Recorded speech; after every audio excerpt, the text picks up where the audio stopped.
We have seen Shedeur Sanders take second-team reps before, but today, interestingly, at least during one move-the-ball period, it was really one of the first move-the-ball periods that we've seen, the Browns actually had Shedeur Sanders go ahead of Dillon Gabriel. Yeah, I think so. I think he's earned it, and I think we've all seen that. He's done a really, really nice job with all of the things that the Browns have given him to do so far.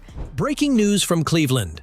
In a surprising turn of events, Mary Kay Cabot, who had previously been one of the toughest critics of Shedeur Sanders, has now praised his performance. She recently revealed that Shedeur has secured his place with the first team reps, surpassing Dillon in the training camp. Cabot went on to say that Shedeur not only earned his spot, but truly deserves it, showing impressive growth and skill. This marks a major shift in the narrative surrounding Shedeur, highlighting his determination and hard work. Stay tuned for more updates on this exciting development in Shedeur's career. Mary Kay Cabot has reported that Shedeur Sanders is no longer just a backup rookie, but is now a legitimate contender for the starting quarterback spot. According to Cabot, head coach Kevin Stefanski has given the green light for Shedeur to participate in the first team reps, which are set to begin next month. This is a major step forward in Shedeur's journey, proving his growth and readiness to compete at the highest level. As the season approaches, all eyes will be on Shedeur as he looks to secure his place as the starting quarterback. Stay tuned for more updates. But things weren't always this positive with Mary Kay Cabot. Throughout minicamp and OTAs, she was one of the harshest voices against Shedeur.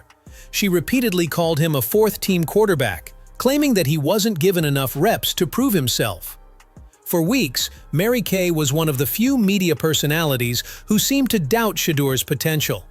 It almost felt as though the entire media landscape was supporting Shedeur, while Mary Kay stood on the other side, questioning his readiness. The way it played out yesterday is the way that I thought it would, is that Shedeur right now is the fourth team quarterback. He did not take any team reps yesterday. Sometimes there's misinformation that comes out of an OTA like that, but he just did not take any team reps. And not just that he wasn't the second guy or the first guy, he didn't take any 11-on-11s yesterday. At one point, Mary Kay Cabot even went as far as to say that Cleveland wasn't preparing Shedeur Sanders for a starting job. According to her, Shedeur was not expected to start in the preseason games, at least not yet. While he's been holding his own with the fourth-team offense, Cabot pointed out that he hasn't received the same preparation as Dillon Gabriel or veteran Kenny Pickett. The coaching staff, according to her, had not given him the green light to work with the first-team offense, leaving many to question his future role with the team. It's clear that Shedeur still had much to prove.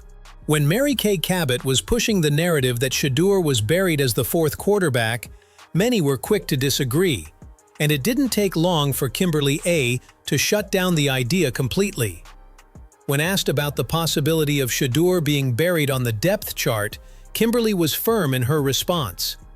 She made it clear, there's no way you could realistically place him in that position.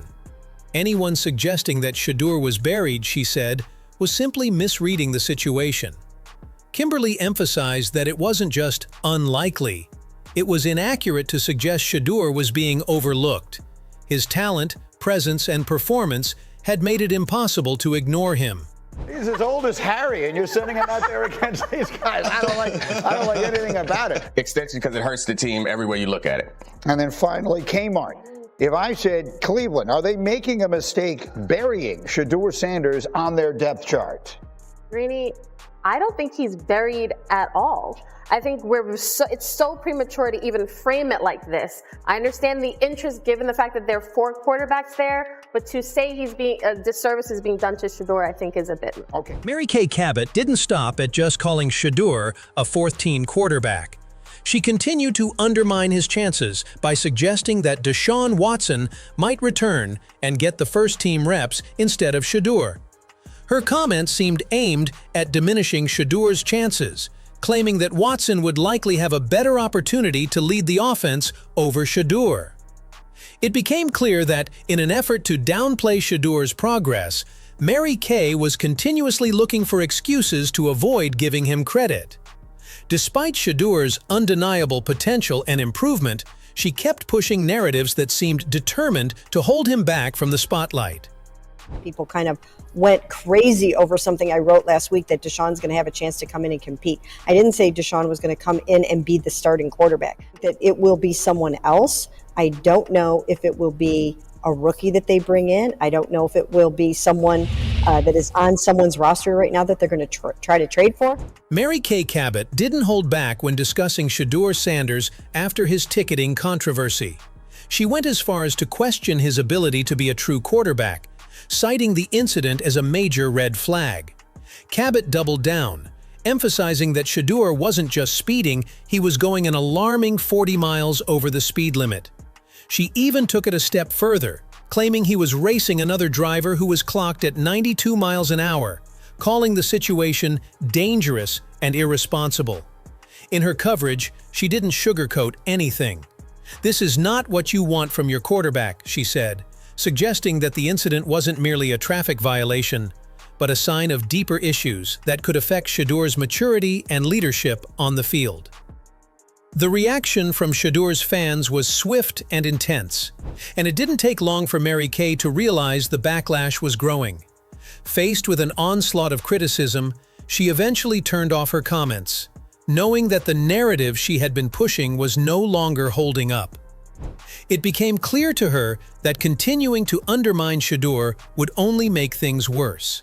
Understanding that changing her opinion wasn't wrong, especially given the reality of Shedeur's progress, Mary Kay made the decision to back him.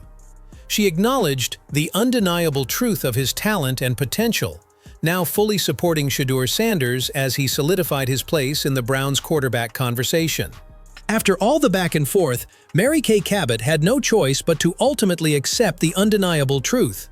Shedeur Sanders had been performing exceptionally well. She acknowledged that he had moved ahead of Dillon Gabriel on the depth chart and was now set to receive first-team reps. The hard work, growth, and undeniable talent Shedeur had shown on the field couldn't be ignored any longer. Mary Kay, recognizing that the situation had evolved beyond what she initially predicted, came to terms with the fact that Shedeur was now a legitimate contender for the starting quarterback spot. It was clear Shedeur's time had come. We have seen Shedeur Sanders take second-team reps before, but today, interestingly, at least during one move-the-ball period, it was really one of the first move-the-ball periods that we've seen, the Browns actually had Shedeur Sanders go ahead of Dillon Gabriel. Yeah, I think so. I think he's earned it, and I think we've all seen that. He's done a really, really nice job with all of the things that the Browns have given him to do so far. Mary Kay Cabot even went as far as to declare that Shedeur Sanders had impressed every time he spoke to the media. She highlighted how his presence and maturity in interviews had only added to his growing reputation. Emphasizing that the Browns were evaluating everything, she noted that Shedeur seemed to outshine every other quarterback on the roster. It was becoming increasingly clear that Shedeur wasn't just making strides on the field, he was also proving himself as a leader off the field. Her shift in perspective showed that Shedeur's impact was undeniable and his potential was beginning to shine through in every aspect of the game. Shedeur Sanders has proven beyond a shadow of a doubt that his talent and determination are undeniable. Even Mary Kay Cabot, who was once one of his toughest critics, has shifted her stance. Shedeur's growth on the field, his ability to outperform expectations, and his maturity in dealing with the media have all played a role in changing the narrative surrounding him. Initially dismissed as a fourth-team quarterback, Shedeur has worked his way up, surpassing expectations and moving ahead of other quarterbacks like Dillon Gabriel. His strong performances during minicamps, OTAs, and the build-up to the season have shown that he is ready for the spotlight. But it's not just Mary Kay who has turned around her opinion. Many of his former detractors are now becoming his biggest supporters, acknowledging his impressive growth and his potential to lead. Shedeur's journey has been one of resilience, proving that hard work and focus can turn doubts into admiration. His growth is not just about football. It's about the maturity and leadership he's demonstrated both on and off the field. As Shedeur continues to evolve, it's clear that he's not just a rookie, he's a rising star.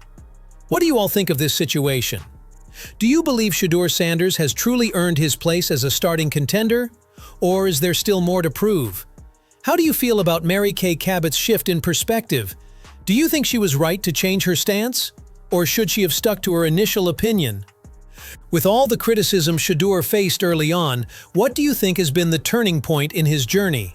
And lastly, do you think this newfound support will continue to grow, or will Shedeur